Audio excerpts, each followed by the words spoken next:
സ്വാഭാവികമായിട്ട് വളരെ വലിയ ഒരു മുഖത്തേറ്റ അടിയാണ് CPM-ന് എന്ന് തന്നെ പറയേണ്ടിയിരിക്കുന്നു. കാരണം ഇപ്പോൾ കേരളത്തിലെ ഒരു രാഷ്ട്രീയമായ പ്രത്യേക സാഹചര്യം ഉണ്ട് എന്ന് നമുക്കെല്ലാം ഇപ്പൊ ഗീത സൂചിപ്പിച്ചതുപോലെ അറിയാമല്ലോ. നിലമ്പൂർ വരാൻ പോകുന്ന ഉപതെരഞ്ഞെടുപ്പ്, അതോടൊപ്പം തന്നെ 6-7 മാസങ്ങൾ കഴിയുമ്പോൾ കേരളത്തിലെ തദ്ദേശ സ്വയംഭരണ സ്ഥാപനങ്ങളിലേക്കുള്ള തെരഞ്ഞെടുപ്പ് നടക്കും. അത് കഴിഞ്ഞ് ഫൈനൽസ് എന്ന രീതിയിൽ ഫെബ്രുവരിയിൽ 2026 നിയമസഭയിലേക്കുള്ള തെരഞ്ഞെടുപ്പ് നടക്കും. അതിനുള്ള ഒരുക്കങ്ങളെല്ലാം വളരെ ഗൗരവത്തിലൂടെ എല്ലാ രാഷ്ട്രീയ കക്ഷികളും നടത്തിക്കൊണ്ടിരിക്കുന്ന സമയത്താണ് ഇങ്ങനെ വളരെ ഗുരുതരമായിട്ടുള്ള ആരോപണങ്ങളുമായി ഇഡിയുടെ കുറ്റപത്രം രംഗത്ത് വന്നിരിക്കുന്നത്. അതിനകത്ത് ഉൾപ്പെട്ടിരിക്കുന്ന ആളുകൾ ചെറിയ ആളുകളൊന്നുമല്ല. അതിനകത്ത് MLA-മാരുണ്ട്, മുൻ മന്ത്രിമാരുണ്ട്, ഇപ്പോൾ MP ആയിരിക്കുന്ന ശ്രീ രാധാകൃഷ്ണനുണ്ട്. അങ്ങനെ വളരെ പ്രധാനപ്പെട്ട നേതാക്കന്മാരെ എല്ലാം പ്രതിപട്ടികയിൽ ചേർത്തുകൊണ്ടാണ് ഇപ്പോൾ ED കുറ്റപത്രം നൽകിയിരിക്കുന്നത്. ഇതിനകത്ത് 2 തരം പ്രശ്നങ്ങളുണ്ട് ഗീത. അതായത് കാണേണ്ടത്, ഒന്ന് അഴിമതി കാട്ടിയതാണ്. അതായത് കള്ളരേഖകളൊക്കെ സമർപ്പിച്ച് വ്യാജ ഈ പറയുന്ന ആധാരങ്ങളൊക്കെ സമർപ്പിച്ച് വ്യാജ പേരുകളിലൊക്കെ ധാരാളം പേർക്ക് വായ്പ കൊടുക്കുകയും അതൊന്നും തിരിച്ചു കിട്ടാതിരിക്കുകയും ചെയ്യുന്ന ഒരു വലിയ അഴിമതിയുടെ ഒരു ഭാഗമുണ്ട് ഇതിനകത്ത്. അതിനെല്ലാവരും ഈ പറയുന്ന രാഷ്ട്രീയ നേതാക്കന്മാരൊക്കെ അവരുടേതായ പങ്ക് വഹിച്ചിട്ടുണ്ട് എന്നുള്ളത് ഇതിനോടകം വ്യക്തമാണ്. കാരണം അവരുടെ അണികളിൽ ആരെങ്കിലുമൊക്കെ വായ്പ അന്വേഷിച്ചു വരുമ്പോൾ കളരേഖകൾ ഉണ്ടാക്കുന്നതിനും അല്ലെങ്കിൽ വ്യാജ പ്രമാണങ്ങളുടെ അടിസ്ഥാനത്തിൽ കടം കൊടുക്കുന്നതിനുമൊക്കെ ഒത്താശ ജീവിതത്തിലുള്ള നേതാക്കന്മാർ ഇവരൊക്കെ തന്നെയാണ്. അത് എല്ലാ രാഷ്ട്രീയ കക്ഷികളിലും ആ ഒരു പ്രവണത ഉണ്ട് എന്നുള്ളത് എല്ലാവർക്കും അറിയാം. സഹകരണ ബാങ്കുകളിലെ വായ്പ ഇടപാടിലൊക്കെ എല്ലാ സംഘങ്ങളിലും അഴിമതിയും ക്രമക്കേടുകളും ഒക്കെ നടക്കുന്നുണ്ടോ എന്നുള്ളത് പരസ്യമായ രഹസ്യമാണ്. അത് LDF ഭരിച്ചാലും ശരി, UDF ഭരിച്ചാലും ശരി, അവിടെയെല്ലാം ഈ തരം ക്രമക്കേടുകൾ നടക്കുന്നുണ്ട്. അതാണ് ഇതിന്റെ ഒന്നാമത്തെ അഴിമതിയുടെ ഭാഗം. ഇതിനകത്ത് രണ്ടാമത്തെ അതിഗുരുതരമായിട്ടുള്ള ഇപ്പോഴത്തെ പ്രശ്നം എന്ന് പറയുന്നത്, ED ഇതിനകത്ത് അന്വേഷിക്കുന്നത് ആ തരത്തിലുള്ള അഴിമതിയല്ല, മറിച്ച് ശതകോടികളുടെ കള്ളപ്പണം വെളുപ്പിച്ചു എന്നതാണ് ED ഇപ്പോൾ അന്വേഷിക്കുകയും ആ അന്വേഷണത്തിന്റെ അടിസ്ഥാനത്തിലാണ് അപ്പോൾ അവർ കുറ്റപത്രം നൽകുകയും ചെയ്തിരിക്കുന്നത്. അത് മറ്റേ അഴിമതിയേക്കാൾ അതീവ ഗുരുതരമായിട്ടുള്ള ഒരു കേസാണിത്. കോടികൾ കള്ളപ്പണം വെളുപ്പിച്ചു. അതിനകത്ത് ജില്ലാ സെക്രട്ടറി ഉണ്ട്, ഞാൻ നേരത്തെ പറഞ്ഞതുപോലെ MLA ഉണ്ട്, മുൻ മന്ത്രിമാരുണ്ട്, MP ഉണ്ട്. അവരെല്ലാവരും ഈ കള്ളപ്പണം വെളുപ്പിക്കുന്നതിൽ കൂട്ടുനിന്നു എന്ന് പറയുമ്പോൾ അതീവ ഗുരുതരമായിട്ടുള്ള ഒരു കുറ്റമാണ് ഇപ്പോൾ കേന്ദ്ര അന്വേഷണ ഏജൻസിയായ ED ചുമത്തിയിരിക്കുന്നത്. അപ്പോൾ അതിന്റെ ഗൗരവം വർദ്ധിക്കുന്നു. എന്തായാലും ED ഒരു കുറ്റപത്രം സമർപ്പിക്കുമ്പോൾ അതിന് മറുപടി പറയാൻ അതിനകത്ത് ഉൾപ്പെട്ട എല്ലാ ആളുകളും ബാധ്യസ്ഥരാണ്. അത് ഏത് സ്ഥാനം വഹിക്കുന്നവരാണെങ്കിലും അതിന്റെ ഉത്തരവാദിത്വത്തിലെല്ലാം അത് ഒഴിച്ചു മാറാൻ സാധ്യമല്ല. അത് CPM-നെ സംബന്ധിച്ചിടത്തോളം തുടക്കത്തിൽ പറഞ്ഞതുപോലെ ഈ സമയത്തിൽ വലിയ ഒരു പ്രതിരോധത്തിലാക്കുന്ന ഒരു സാഹചര്യമാണ് ഉരുത്തിരിഞ്ഞിരിക്കുന്നത്. പിന്നെ കേരളത്തിലൊരു വിചിത്രമായിട്ടുള്ള സംഭവം കൂടെ നടക്കുന്നുണ്ടെന്ന് പറയാതിരിക്കാൻ നിവർത്തിയില്ല.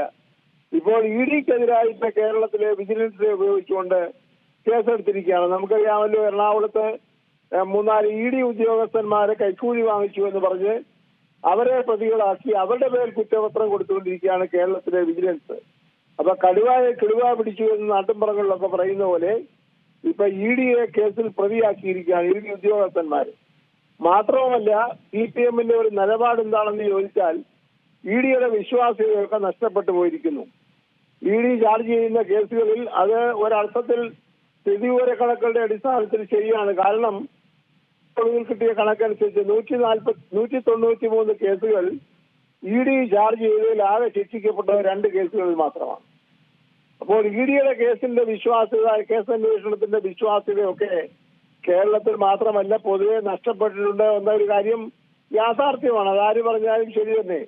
നമുക്കറിയാമല്ലോ, ഡൽഹിയിൽ ഏറ്റവും പ്രമാദമായിട്ടുള്ള ഒരു കേസുമായി ED രംഗത്ത് വന്നിരിക്കുകയാണ്. ശ്രീമതി സോണിയാഗാന്ധിക്കെതിരായിട്ടും രാഹുൽ ഗാന്ധിക്കെതിരായിട്ടും നാഷണൽ ഹെറാൾഡ് കേസിൽ 1562 കോടി രൂപയുടെ കള്ളപ്പണം വെളുപ്പിച്ചു എന്നുള്ള ഒരു കേസുമായി ED രംഗത്ത് വന്നിരിക്കുകയാണ്. അപ്പോൾ ED എടുത്ത കേസുകളൊക്കെ എവിടെ നിൽക്കുന്നു എന്ന് പരിശോധിക്കുമ്പോൾ ഞാൻ ഈ പറഞ്ഞ അവരുടെ സ്ഥിതിവിവര കണക്കുകൾ, അവരുടെ വിശ്വാസ്യതയൊക്കെ വളരെ ചോദ്യം ചെയ്യുന്നുണ്ട്. ഒന്നാമത് അവരുടെ അന്വേഷണം അനന്തമായി നീളുകയാണ്. കാലവിളംബം ധാരാളം സംഭവിക്കുന്നു. അന്വേഷണത്തിൽ തന്നെ വേണ്ട രീതിയിൽ ജാഗ്രത അവർ പുലർത്തുന്നില്ല. അങ്ങനെയുള്ള നിരവധി ആക്ഷേപങ്ങൾ ED-ക്കെതിരായിട്ടുണ്ട്. അതിനെ പെരുപ്പിച്ചു കാട്ടി മിക്കവാറും കേരളത്തിലെ CPM അവരുടെ ഭാഗം ന്യായീകരിക്കാൻ ശ്രമിക്കും. എത്ര ന്യായീകരിക്കാൻ ശ്രമിച്ചാലും കരുവന്നൂർ കേസിന്റെ കാര്യത്തിൽ CPM പ്രതിക്കൂട്ടിലാണ് എന്ന കാര്യത്തിൽ യാതൊരു തർക്കവും വേണ്ട. അവരുടെ ഈ നേതാക്കന്മാരൊക്കെ അതിന് മറുപടി പറഞ്ഞേ ഒക്കുള്ളൂ. ഇപ്പൊ നിലമ്പൂർ തെരഞ്ഞെടുപ്പ് വരാൻ പോകുന്നു. ഇതുവരെ സ്ഥാനാർത്ഥി പട്ടിക പോലും അവർ പുറത്തു വിട്ടിട്ടില്ല. അവരുടെ പാർട്ടിക്കുള്ളിൽ തന്നെ ഇത് സംബന്ധിച്ച നിരവധി പ്രശ്നങ്ങളുണ്ട്. അതിന്റെ മേലിലാണ് ഇപ്പോൾ ഈ പറയുന്ന EDയുടെ കുറ്റപത്രത്തിൽ വന്നിരിക്കുന്ന പ്രമുഖരായ നേതാക്കന്മാർ. അവരെങ്ങനെയാണ് ഇതിനെ പ്രതിരോധിക്കാൻ പോകുന്നത് കണ്ടു കാണണം. പക്ഷെ ഒരു കാര്യം കൂടെ നിയമമായി പറയാതിരിക്കാൻ നിവർത്തിയില്ല. CPMനെ കുറിച്ച് എന്തെല്ലാം തരത്തിൽ കേസ് കൊണ്ടുവന്നാലും അവർക്ക് നല്ല സാമ്പത്തിക ഭദ്രതയുള്ള ഒരു പാർട്ടിയായി അവർ കഴിഞ്ഞ കുറെ കാലമായി മാറിക്കഴിഞ്ഞിരിക്കും. അതുകൊണ്ട് അവർ സുപ്രീം കോടതിയിൽ ലക്ഷക്കണക്കിന് രൂപ വിലപിടിപ്പുള്ള വക്കീലന്മാരെ വിളിച്ചുകൊണ്ട് വന്ന് ഈ കേസ് നടത്തിക്കൊണ്ട് പോകും.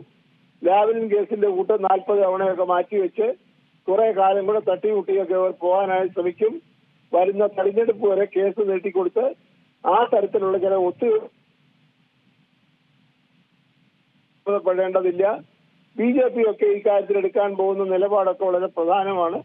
രാഷ്ട്രീയമായിട്ട് ഇവരെയൊക്കെ ഉപയോഗിക്കുന്നു എന്നുള്ള ആക്ഷേപം പൊതുവെ സമൂഹത്തിലുണ്ട്.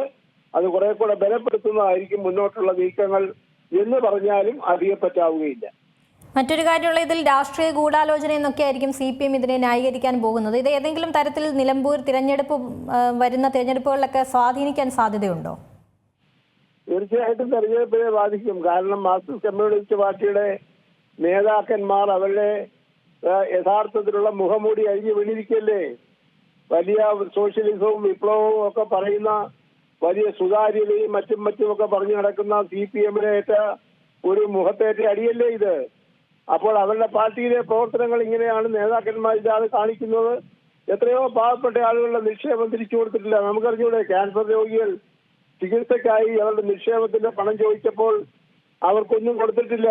50 ലക്ഷം ഇട്ടവർക്ക് 2 ലക്ഷം 3 ലക്ഷം കൊടുക്കുന്ന അതിക്രൂരമായിട്ടുള്ള ഒരു നടപടിയല്ലേ എടുത്തത്. അതിനകത്ത് മുഴുവൻ അതിന്റെ ഗുണഭോക്താക്കളായത് CPMനകത്തുള്ള നേതാക്കന്മാരും അതിലെ അംഗങ്ങളുമല്ലേ.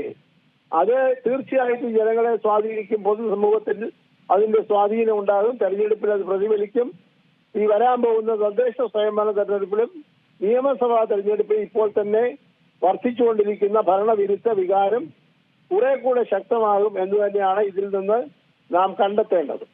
ഏറ്റവും പുതിയ വാർത്തകളും വിശേഷങ്ങളും വിരൽ തുമ്പിലറിയാൻ Zee മലയാളം ന്യൂസ് എല്ലാ ഡിജിറ്റൽ പ്ലാറ്റ്ഫോമുകളിലും ലഭ്യം.